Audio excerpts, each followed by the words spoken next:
তবে আমার অভিজ্ঞতাটা শেয়ার করি। যদিও আল্লাহ সুবহানাহু ওয়া তাআলা আমাকে একাধিকবার হজ উমরার তৌফিক দিচ্ছেন, কিন্তু আমি একাধিকবারের মধ্যে মাত্র একবার হজরে আসওয়াদে চুমা দিতে পারছি।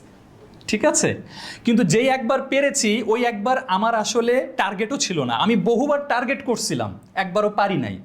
কিন্তু ওই দিন আমি জাস্ট গিয়েছি নর্মাল আপনার তাওয়াফ করতে, হ্যাঁ নর্মাল তাওয়াফ, যেটা আমি এই যে নর্মাল পোশাকে আছি, নফল তাওয়াফ করতে গিয়ে আমার মনে হলো কি যে আজকে একটু হতে পারে, কিন্তু আমি টার্গেট করি নাই।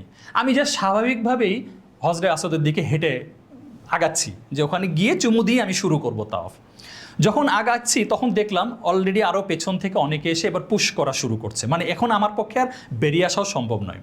তবে একটা খারাপ কথাও বলবো, সবাই সতর্ক থাকবেন, যেহেতু আমি হজরে আসওয়াদে চুমু দেওয়ার প্রিপারেশন নিয়ে যাই নাই, সো আমার কাছে পকেটে কিছু রিয়েল ডলার এগুলো ছিল, বুঝতে পারছেন, যদিও সেটা পাজামার পকেটে ছিল।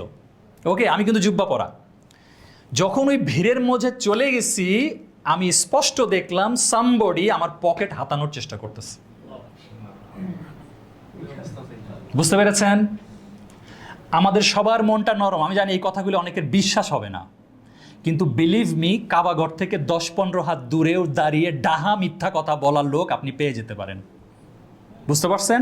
ডাহা মিথ্যা কথা, যেটা আমিও পেয়েছি।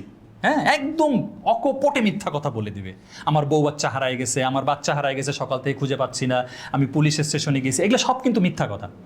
আমাকে কিছু টাকা পয়সা দাও। ভাই, তোমার বাচ্চা হারাইছে, তুমি মাতাফের কাছে এসে মানুষের কাছে টাকা চাচ্ছ কেন? It doesn't make sense.